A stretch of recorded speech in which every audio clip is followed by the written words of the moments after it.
જય સ્વામિનારાયણ.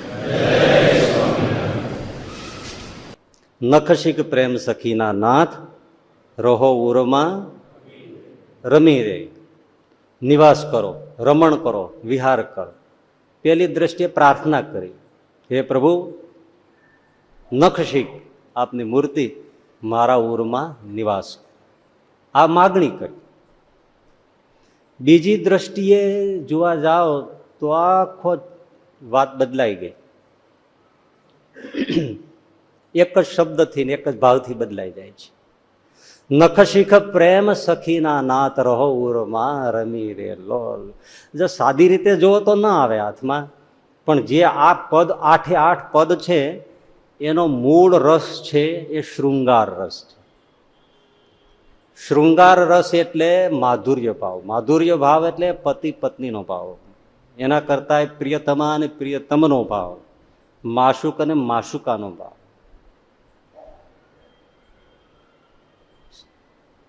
રાધા અને કૃષ્ણનો ભાવ, ગોપી ભાવ, સ્ત્રૈણ ભાવ. એ 8 પદનો પાયો એ છે. એટલે જ તો જો સમજો 8 પદમાં જે નામાચરણ આવે છે એમાં ક્યાંય પ્રેમાનંદ નામ નથી. પ્રેમ સખી 8 પદ ખોલીને જોઈ લે. માગે પ્રેમાનંદ એવું ક્યાંય આવશે જ નહીં. અહીંયા સ્વામી પોતે પોતાનો પુરુષ ભાવ ભૂલી ગયા છે, એકદમ ગોપી ભાવમાં છે. આ શૃંગાર રસને કેમ મારે વર્ણવો એ મારી મુશ્કેલી છે, પણ પ્રેમાનંદ સ્વામી અસલ્ય જ શૃંગાર ભાવમાં છે. અત્યંત માધુર્ય ભાવ છે, તાસત્વયુક્તનો.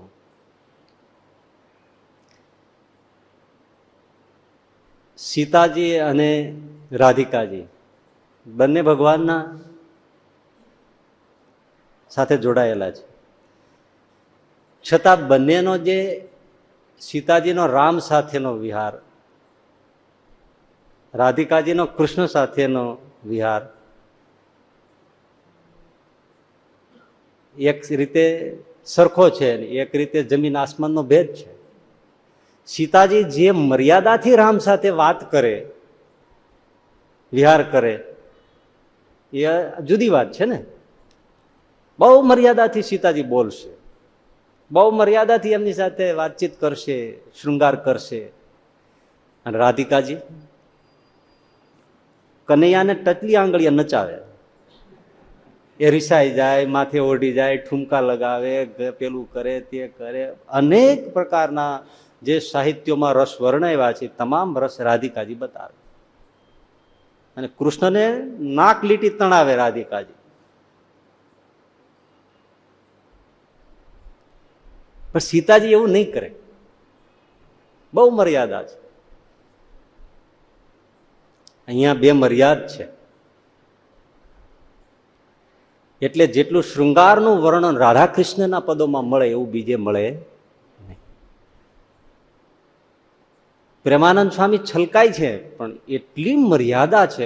કદાચ આગળ આપણે વાત આવશે તો આપણે ત્યારે કહીશું કે મને લાગે છે કે અત્યાર સુધીના સાહિત્યકારોને આ શબ્દ કે આ પંક્તિ હાથમાં નહીં આવી હોય, અને આપણા સંપ્રદાયમાં એના ઉપર કામ નથી થયું એમ પણ કહી શકાય. પણ આટલું મર્યાદાથી શૃંગારનું વર્ણન કરનાર જો વિશ્વમાં કોઈ કવિ પાક્યો હોય તો એક પ્રેમાનંદ સ્વામી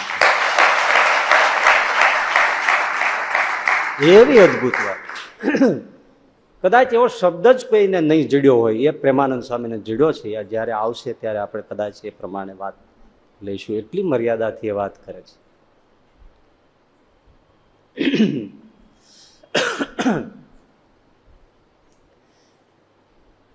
માગે નખશિક પ્રેમ સખીના નાથ, રહો ઉરમાં રમી.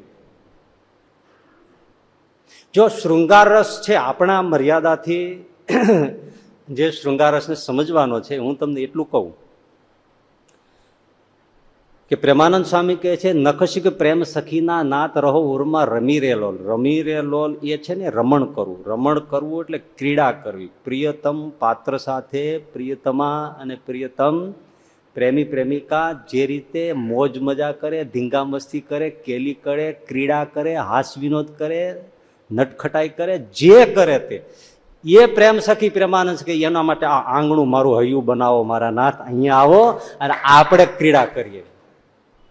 આપણે બહાર ક્યાંય રમવું નથી, કોઈ ભાળી જાય, કોઈ દેખે નહીં. નખશિક પ્રેમ સખીના નાથ રહો ઉરમાં, રમી રેલો. રમી એટલે રમણ કરવું, રમણ કરવું એટલે ક્રીડા કરવી.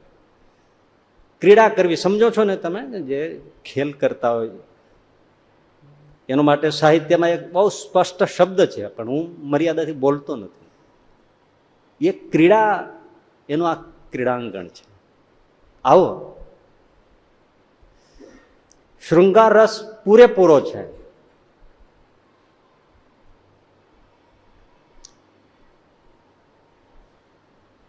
પણ કેવો, એક પતિવ્રતા નારી પોતાના પતિને ઝંખે, આ હું એને મર્યાદાથી શબ્દોમાં મઢું છું. પતિવ્રતા નારી, નખશિક શુદ્ધ પતિવ્રતા નારી, ઠોકી બેસાડેલી પતિવ્રતા નહીં. નખશિક શુદ્ધ પતિવ્રતા નારી પોતાના પતિને જે રીતે એકાંતમાં મળવા માટે ઝંખે, અને છતાંય એમાં કામ ભોગ નથી, વિષય ભોગની લાલસા બિલકુલ નથી. એને ખાલી એનો પતિ જોઈએ છે, એનું સામીપ્ય જોઈએ છે, વિષય ભોગની તો લાલસા જ નથી. અને પતિવ્રતા શુદ્ધ એને જ કહેવાય કે જેને પોતાના પતિ પાસેથી શારીરિક વિષય ભોગની ઈચ્છા જ ન હોય, એને એના પતિનું સામીપ્ય જ જોઈતું હોય, એને જ પતિવ્રતા કહેવાય, પરમ પતિવ્રતા કહેવાય.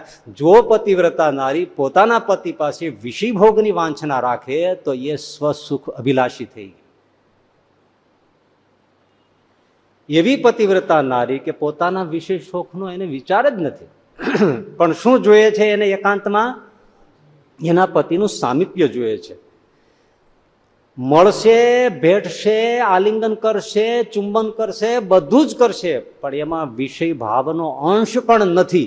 એવો પાતિવ્રત્યનો ભાવ અમારા પ્રેમાનંદ સ્વામી અત્યારે મનાવે છે. વિષયો બિલકુલ નથી, અને મળવાની ઉત્કંઠા એવી જ છે. એને અંગ અંગથી એને ભેટવું છે, અંગ અંગથી એને મળવું છે. અને એ જો તમે સમજી શકતા હો કે પતિવ્રતા નારી કેટલાય સમયથી વિરહી બનીને જુરતી હોય, પતિ પરદેશ ગયો હોય અને પછી આવી ગયો હોય, છતાંય આસપાસ સંબંધીઓ બેઠા હોય, એટલે બેઠી છે, મળી શકતી નથી, છતાંય સામે હોય, હાથ અડાડે અને અડી શકતી હોય, છતાંય જોજનોનું અંતર એને લાગે. એમ સહજાનંદ સ્વામી સામે બેઠા છે, છતાંય પ્રેમાનંદ સ્વામી કહે છે કે નખશિક પ્રેમ સખીના નાથ રહો ઉરમાં, રમી રે લોલ. આ એકાંત ક્યારે મળશે?